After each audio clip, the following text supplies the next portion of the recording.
So a really helpful approach that I'm using with complex trauma is called internal family systems. And it was developed by Richard Schwartz, who was originally a systemic family therapist. And when he would work with families, he would see different roles that different family members took.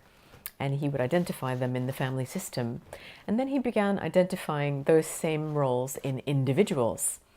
And it's really helpful, I think, to begin to get to know the different parts of yourself, that inhabit your internal landscape, so that you can begin to work with these different parts. So I'll tell you a little bit about the different parts. So we tend to have managers.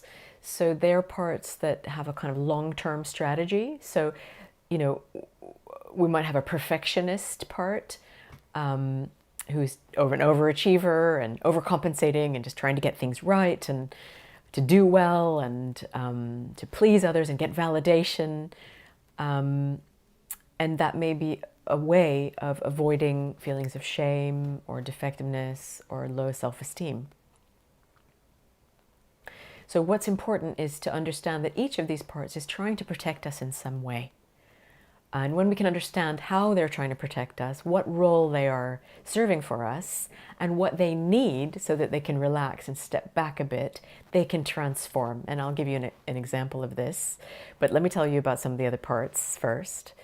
So we have the firefighter parts, and they tend to be behaviors. So, for example, addiction could be a firefighting part. Self-harm could be a firefighting part. They're behaviors that we engage in to avoid certain feelings. So again, they serve a function for us. They're not bad. They're trying to help us. But if we understand what they do for us and what they need, we might find they're able to step back a bit. And we're more able to engage the self and become more self-led.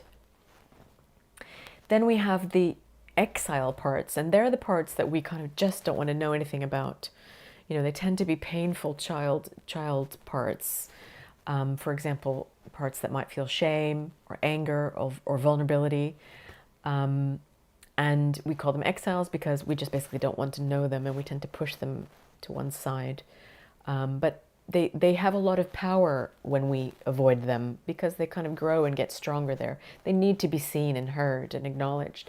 So when we turn towards them and acknowledge them, so for example, if I have a part that feels defective and feels shame, and I can turn towards that part and begin to accept it and understand it and acknowledge it and be there for it when those feelings come up, then it feels seen, it feels less lonely.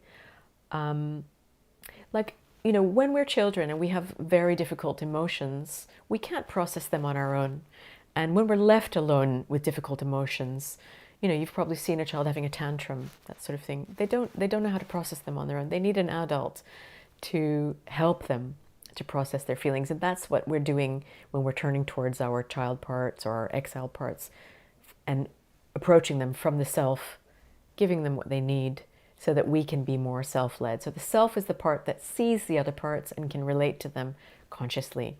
So I told you I was going to give you an example of the kind of the way that parts can transform. So let's say I have a really angry part, that I've kind of exiled. I haven't really wanted to know much about this part, and so it's kind of seething there under the surface and may come out, in passive-aggressive ways, for example, or self-harming ways.